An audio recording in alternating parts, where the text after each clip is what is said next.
From edibles in Florida, we're pivoting, staying with basketball. In-state here, Xavier Foster made his decision Monday morning. A lifelong Hawkeye chose the Cyclones for basketball. 4-star recruit. I think he's ranked 58th, 59th, something like that in the nation for the class of 2020. 7-footer who said that the stretch 4 position in Iowa State that is currently manned by Michael Jacobson is basically what helped him make this decision. I want to hear from Brandon, our Hawk fan. Are you surprised? Are you sad? You thought that you would get him? I mean, I don't pay attention to recruiting that much, so I don't know a lot about how stuff went on. This is the biggest in-state recruit since I'm gonna say Marcus Page or Woodbury. Were they the same year? Yeah, I think they were the same year. Marcus Page left. Biggest recruits that I can think of both went to Carolina. Yeah. In the last 15, 20 years. Barnes and Page. Yeah. I mean, because they were 5-star. Like, they were top 10 in the country. Like, they're way better than even Foster is. Barnes had Iowa State in his final 3 because he lived in Ames. Yeah. I do not think he even thought of staying in state. Well, that was a different time. That was, 10 years ago? I mean, that was Iowa a State was time. really down at that point. I mean, Iowa runs a spread offense and just like, high pace, high scoring. Like, so spread or a stretch 4 doesn't seem to make a lot of sense for the main reason why he would pick Iowa State over Iowa, considering Iowa doesn't have a player like that, and that's the type of system that they run. But I'm sure that there was multiple things, but that seems lower on the list, I guess, in terms of, because Iowa would offer the same style of play. Yeah, I think that is really what made his decision is less of the team itself, more of the style and how it's going to fit him. I definitely see him being plugged in and immediately just running with the Big 12 opponents. And you see this not as much with Iowa State, because I can't think of a big that we've gotten as good as him since Craig Brackens, Royce White. But what he's going to do is what Texas centers have done recently as long, lanky freshmen come in, be a shot blocker, get some points up, and an early draft pick. Yeah, I don't see him as a shooter. I've watched him play in high school a couple times, and he stays around the rim. He's athletic, and so I see that as being his main skill set early on in his career. Right. Just being an athlete at 7 feet tall, which is, good. But when I've seen him play, he wasn't much of a. He tried to shoot, but I didn't see like anything special out of his jump shot. But I would say in contrast to that, Doug McDermott played the post in high school just because when you're that tall, you can dominate that much. And so maybe we will see more of an outside shot from him next year, at Iowa State, once he is kind of able to do what he wants instead of fill the role for a champion team, which he did this last year. But this, to me, Xavier Foster is the most important recruit for Iowa State since Fred Hoiberg. And here's why. I went back through the numbers, and would you guys be willing to guess the last year that Iowa State had an in-state commitment score more than 2 points per game? I did not know that. It's 2012-13 season. Boo Boo Paulo, who wasn't even recruited. He was a walk-on from Ames High School. I've never heard of that guy before. I haven't heard of him. Yeah, either. he was a point guard with Hoiberg, and now playing for the Iowa Wolves. Excuse me, I think he might be playing it for Sioux Falls. But last year, Michael Jacobson averaged 11 points. The last in-state player to average double digits for the Cyclones was Jared Holman as a center in 2004-2005.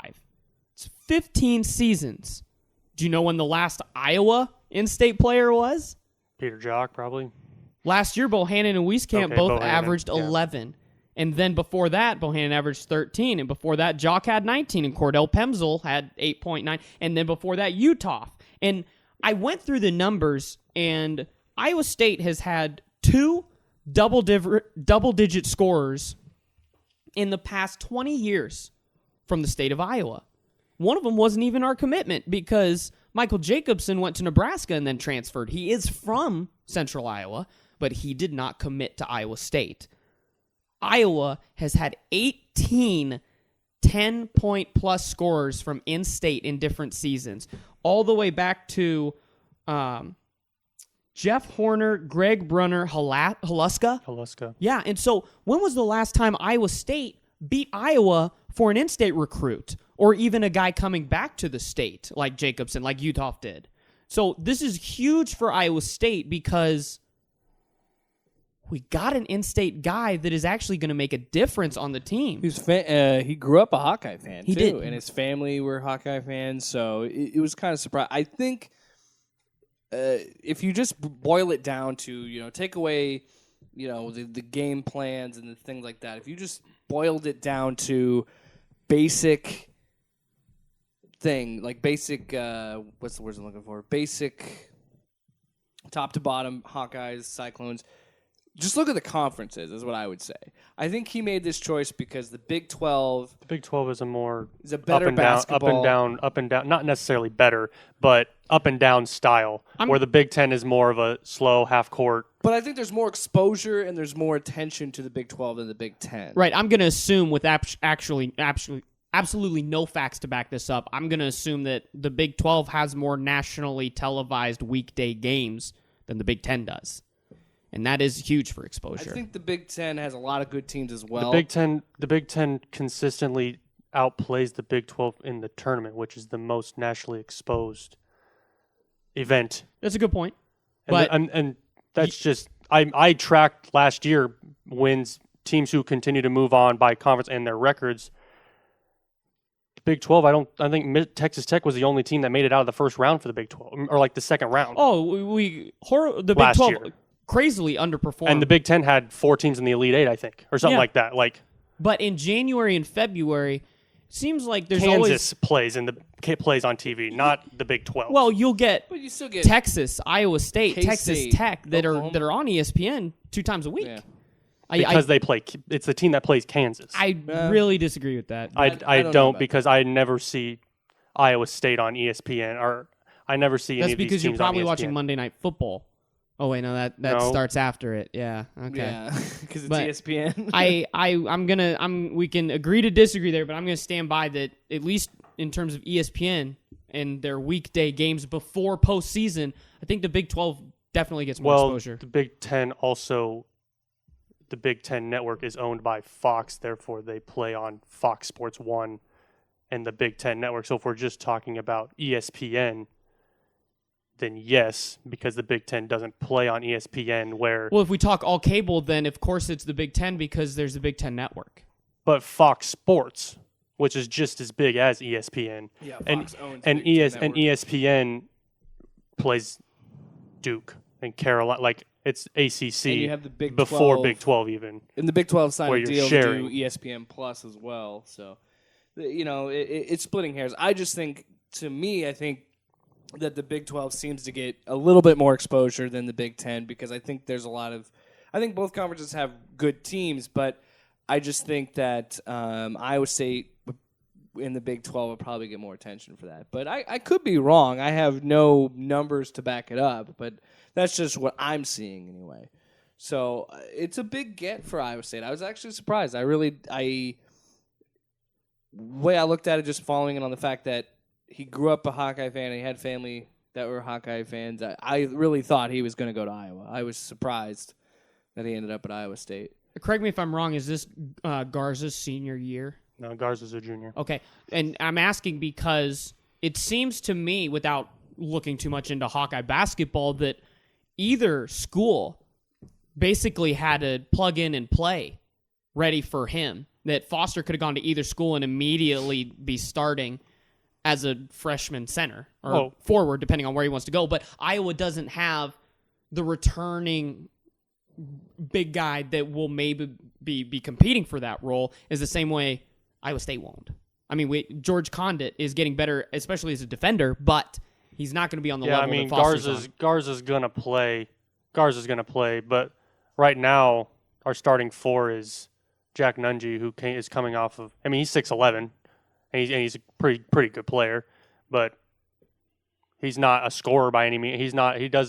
He's just a long guy that is decent at rebound, Right. That's kind of where Iowa State's Yeah. at as well. They have Condit. They also have Solomon Young. These are two guys that are long, but they're not guys that you can hand the ball to. They back you down, give you 2 moves, and put it in the bucket. Iowa State doesn't have a real post presence. Michael Jacobson is more of a flex 4, and we're going to see if Foster kind of gets put into a 4 shooters around the big man that we did with Royce White, or if he is going to be more of a offensive stretch 4 with another lanky guy protecting the rim. So it's interesting to see what will happen going forward. Obviously, we will not see him in Ames until this time next year, but this has been the biggest thing in the state.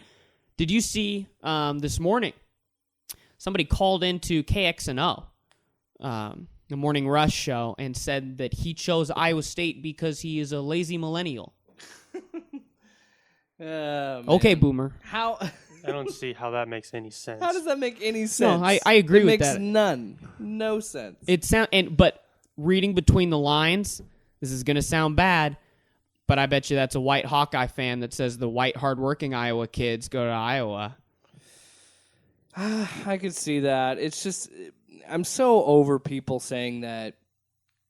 He's not even a millennial, so No, technically he's not. He's a Gen Z. Yeah, he's the generation behind us. Boomers don't even know. no, they have no idea. No, they're not gonna care. But I hate that mentality that millennials are lazy and all this stuff. And to say that he goes to one school or the other doesn't make any sense because it's still going to be hard work to play on either team. So It's not different. stupid. It's stupid. We can both agree that no matter which of the Big 10 or the Big 12 he was going to go to, he now is competing at the highest level of college basketball. Yeah. I would say the Big 10, the Big 12, and the ACC are the 3 most top-to-bottom competitive conferences. I think the bottom falls out of the SEC. The bottom falls out. The top is very good. You got 3 super strong top yeah. guys, but there's not the night in, night out. Bob Huggins at West Virginia is playing Texas Tech. Those are both good teams, and the winner's up in the air. I don't think that happens as much in the SEC. So I don't see the lazy millennial. And I really think that's kind of the fox that can't reach the grapes, right? Just saying, we don't want him because we didn't get him. Right, You know? and that's the thing is people also need to understand to kind of put a bow on this is like there's people and Chris Williams from Cyclone Fanatic, I saw him tweet about it, and he said that like grown men are saying horrible, nasty things about an 8-year-old's decision to play college basketball. You got to grow up about that. Like, who cares that it sucks you didn't get the guy you wanted or the player you wanted, but he's 18 years old and he's playing college basketball. It's not the end of the world. I was not cursing Harrison Barnes when he did not choose Iowa State. Right. Get over it, man. Yeah. It's I was prepping for Iowa State to lose this recruit. I did not think, honestly, I was going to say 55% Hawkeye chance because it's just that has been the history of the Hawkeyes recruit the in-state guys. I bet, you know what? The recruiting visit to Iowa City might be better than it is to Ames. Oh, don't let Ashley hear you say that. Hey, I'm clone to the bone, baby. But I think I've never been to Iowa City, and I don't think I'll ever be. Depending, But I think you got to think about it this way. Also, for your point, Iowa has all the top talent from in-state, so therefore the guys he's been playing with his whole life, right? Pat McCaffrey, they're the same age, a year older. Wieskamp's a year older than that. Like, they've been playing AAU together probably since they were 14, right? For the most part. Maybe even on the same team. I don't know. Mm-hmm. Like, you'd think that he would have more relationship with the players. But there's a pipiline at Iowa compared to at Iowa State. Because Iowa State doesn't have those guys. Like your point before, they don't have those guys in state. I mean, he just flashed him a picture with a bunch of crazy chicken scratch. I had the numbers on the amount of in-state players for Iowa and for Iowa State who have scored more than 5 points in the last 20 years. It was the comprehensive list I have. Iowa State has 4 names. Iowa has close to 20. Yeah. That's the thing. Like you said, Iowa goes after the in-state guys. That's what they want. To finish Brandon's point, I really agree with you, and I think that we would both agree that Iowa has done a much better job of grabbing the in-state guys, but Iowa State has been able to get higher level recruits from out of state than what Iowa gets in-state. And so I'm agreeing with you that I'm surprised that he didn't choose the people he knows. He chose a team full of people he doesn't know. And so I think that his decision was really... Because it seems like that's how it goes in college basketball. That's how it is in basketball. Those freshman classes, a lot of those guys, even though they're not from the same state, they know each other. You know, they've been playing against each other for forever. I can't think of who it was. I don't think it was Kentucky, but they just had like 3 guys that are basically like really good friends from 3 different schools, all commit. Yeah. But I had one more point I was going to make. I can't remember. Well, I think it's time we should probably move on. We've been talking for a while about it, but it's a big topic. There's been a lot to talk about. It's going to be exciting. 2020 will be a very interesting year. The Cyhawk game will be very interesting in 2020. I think the Cyhawk game this year is going to be a little more feisty because of this, not from a player's perspective, but a fan's perspective. Well, it's already getting nasty. I can't think off the top of my head of where it's played this year. I think it's at Carver this year. I can't tell you. But I think it's going to be kind of fiery by whatever home crowd it is. I would say, though, it does it stokes the flame of a rivalry, and I like that. It does.